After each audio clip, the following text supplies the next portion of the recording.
Hi friends. October is National Disability Employment Awareness Month. This is a national recognition of the place that disabled people fill in our workplaces.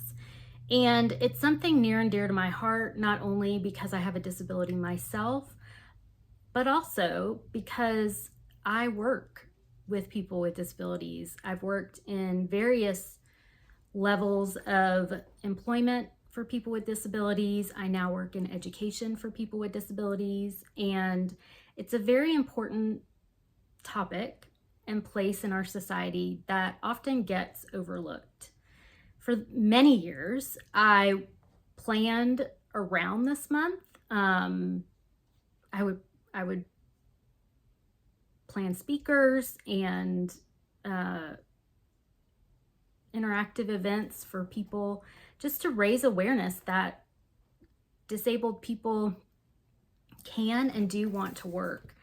It's been a topic that has come up a lot in the mainstream media lately, as benefits are reducing and misconceptions about people who receive disability benefits continue to persist. And so I really wanted to take just a little moment to talk about this and to give you some recommendations, because this is a booktube channel, so we will talk about some books as well.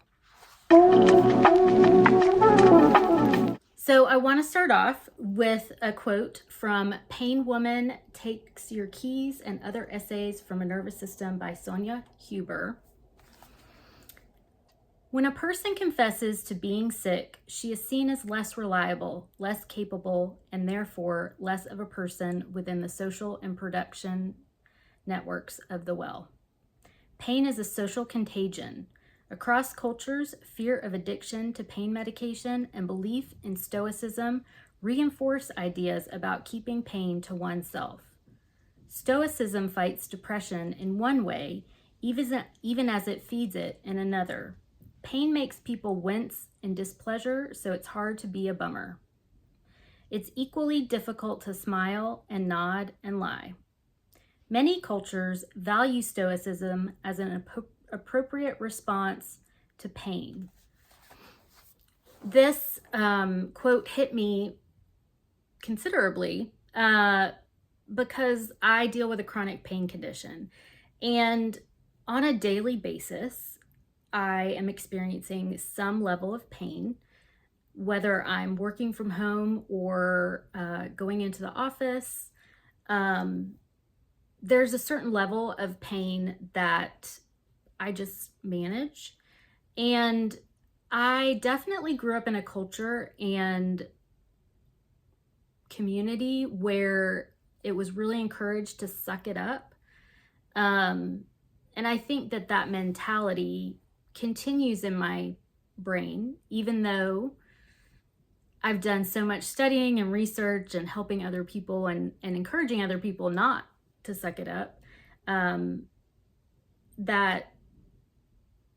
It surprises me when it still pops up in my head. One thing I wanted to, and this is kind of what spurred this idea for the video, is there's been some changes in the protections of people with disabilities in schooling, and it's scary as someone who works in education with people with disabilities.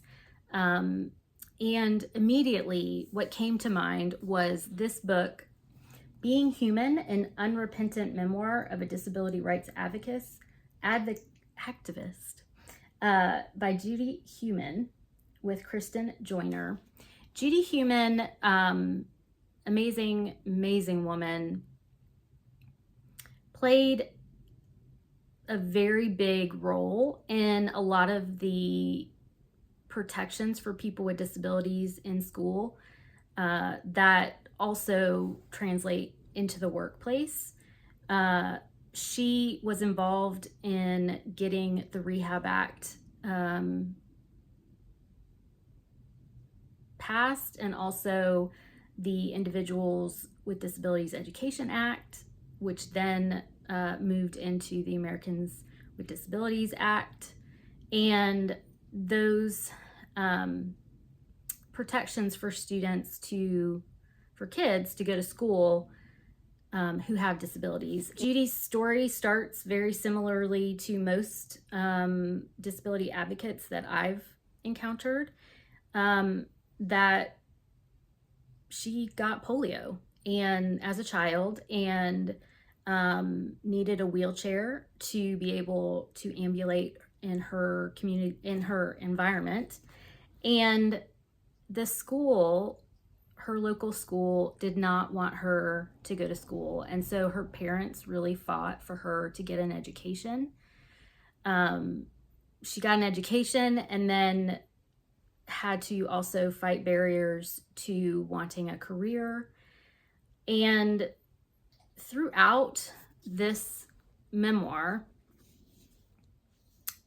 the reader hears directly from Judy about the attitudes and beliefs that she encountered about people with disabilities. And one of the things that I've heard as a criticism towards this memoir is that it's pretty fact-based. It's a chronology of Judy's life and her activism. And while it's not a gripping narrative work of nonfiction, it is a linear timeline of her life and the things that she did to make a change in her community, and the things that helped her to have a meaningful life and also allow a lot of other people with disabilities to have the same. Whether you're a political person or not, people with disabilities are in your community, probably in your family. Disability designation, category, whatever you want to call it, is something that anyone can join at any time. Tripping down the stairs could lead to a brain injury that impacts every aspect of your life. So I think it's very important for us to be aware of those who came before us and helped enable some of the protections that we're now fighting to keep in the schools and in the workplace. I would definitely start here. Judy was an amazing person. She passed away, I want to say 23 or 24, but her legacy absolutely lives on. You may also want to watch the documentary Crip Camp. Just check out your local streaming services to find out where you can watch that as well. And then, as I read from Pain Woman Takes Your Keys and Other Essays from a Nervous System by Sonia Hubert, she talks about working, mothering, living in a community. So I also recommend these. These are a number of books that I've recommended in videos before, but I felt like our current climate and situations are calling for us to talk about them more and more.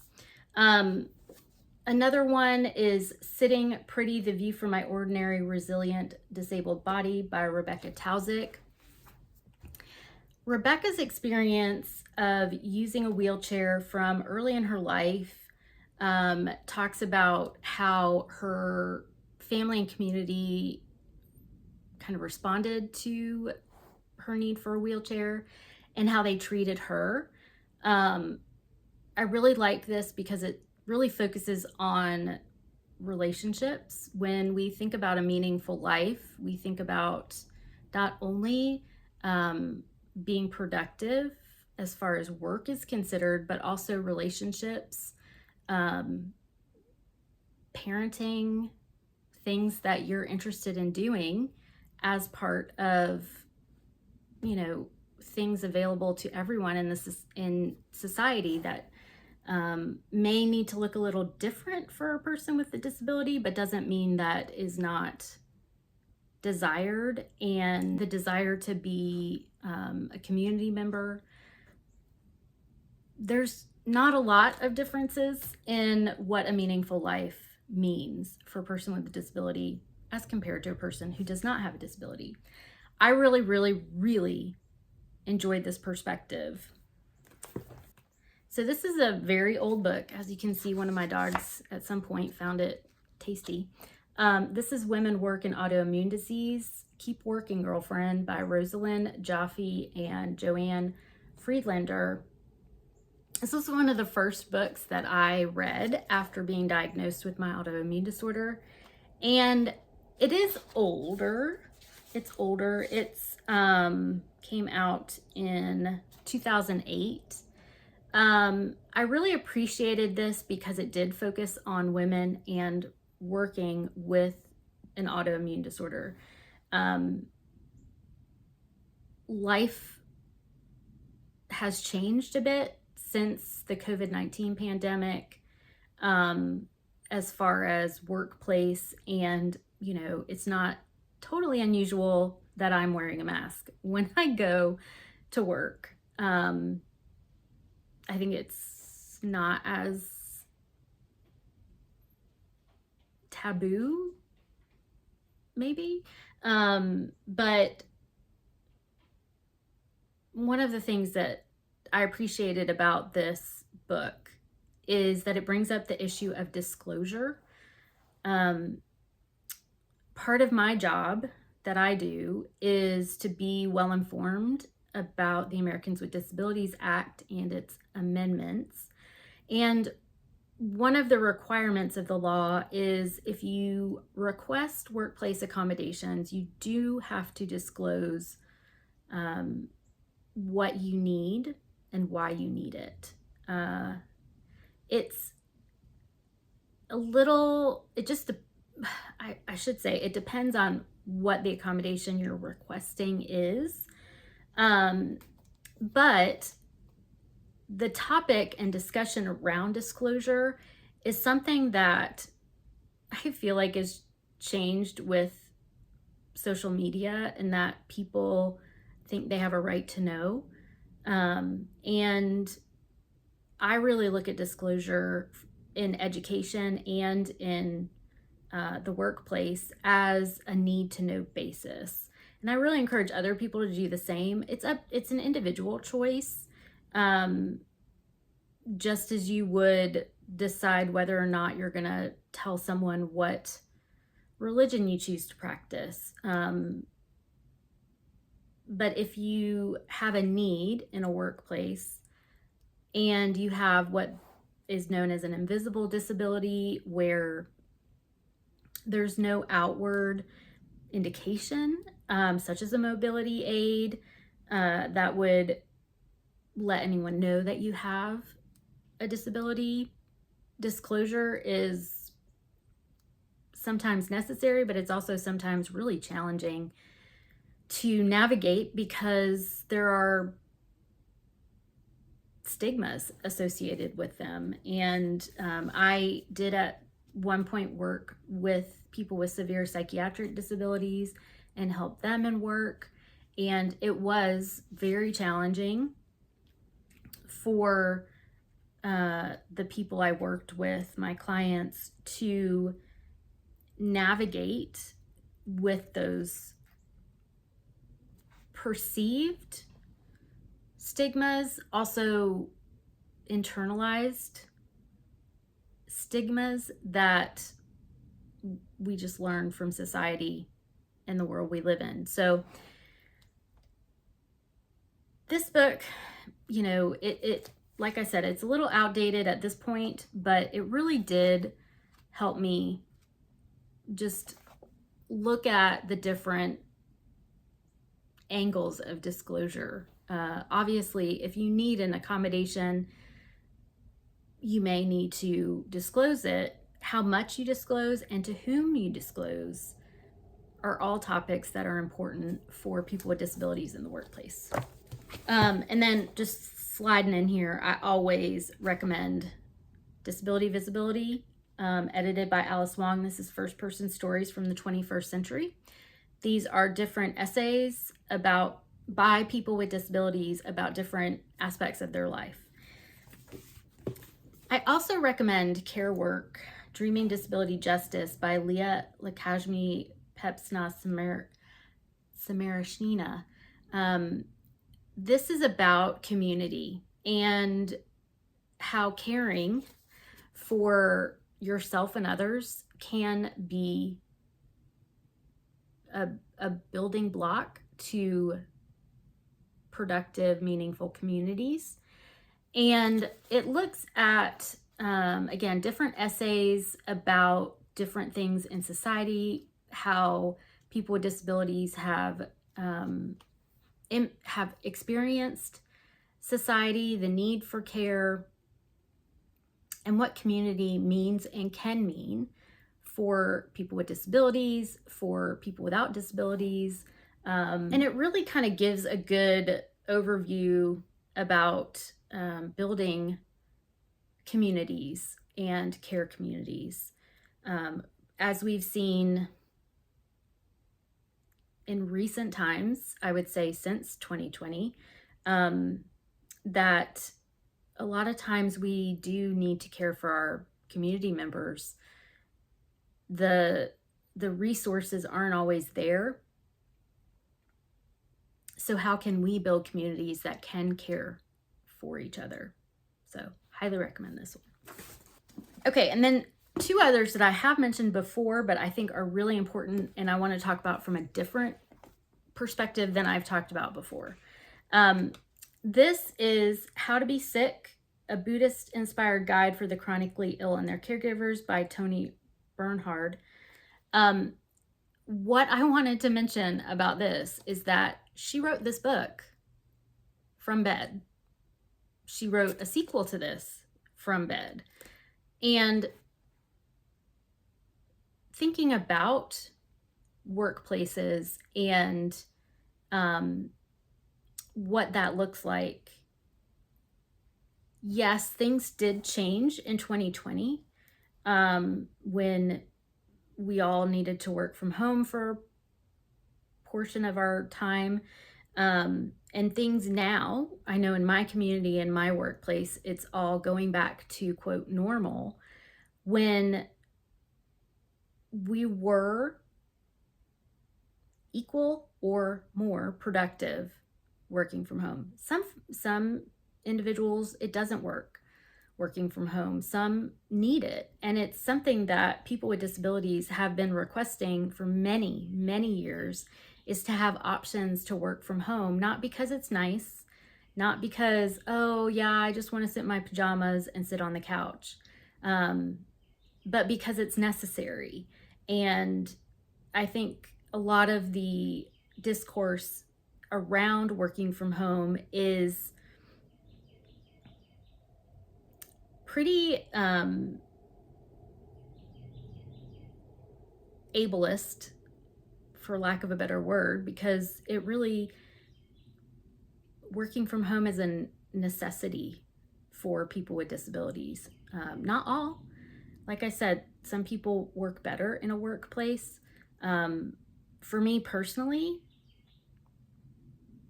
I have the option to work from home or go to the office, and I am very grateful for that. I've thought about changing jobs. I've thought about moving states to be closer to family.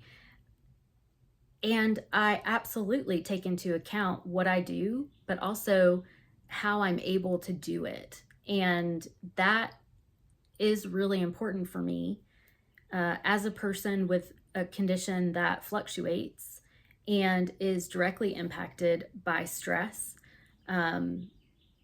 What I'm doing and how I'm able to do it impacts my health for not just my work life, but also my personal life and any other things that I want to do.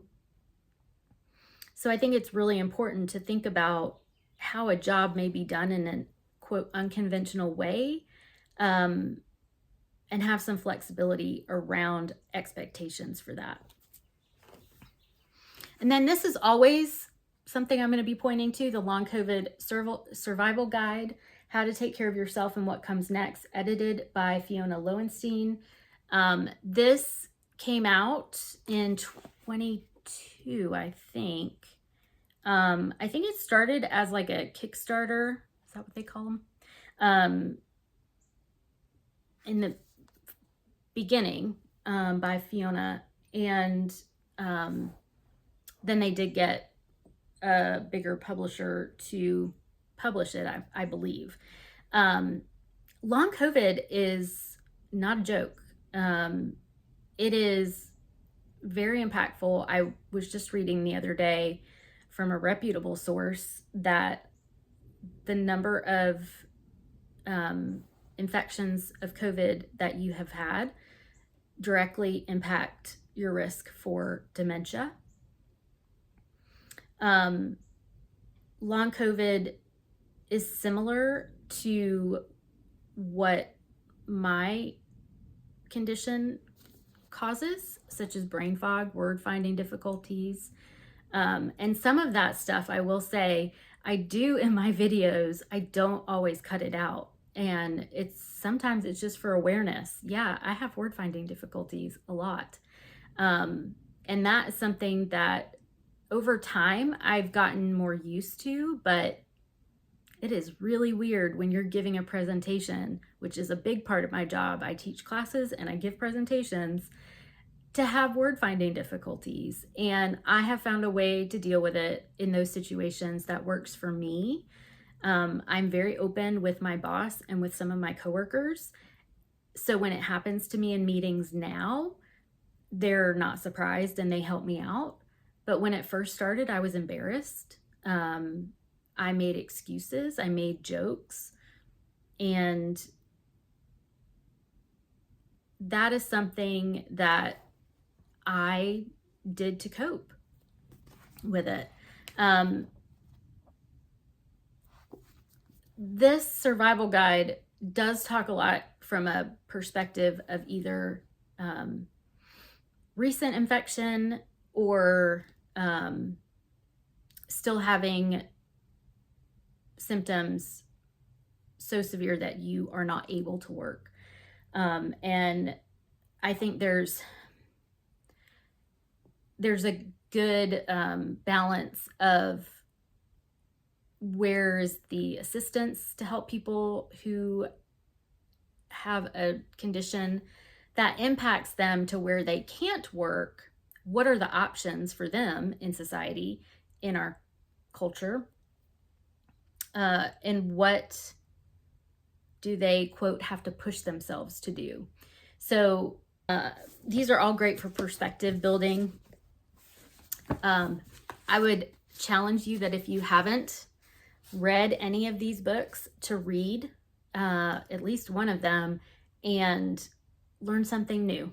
Learn something new that you can apply to your local community. You can apply when you're interacting with people at work, because when I was talking about invisible disabilities, you're not going to know. And honestly, it's not your right to know. As I said, I operate from a need to know basis, and I do that for the people I work with as well. And then definitely pick this up, especially if you live in the US. This is kind of a great history book of the protections for people with disabilities in school and work from the woman who did it herself.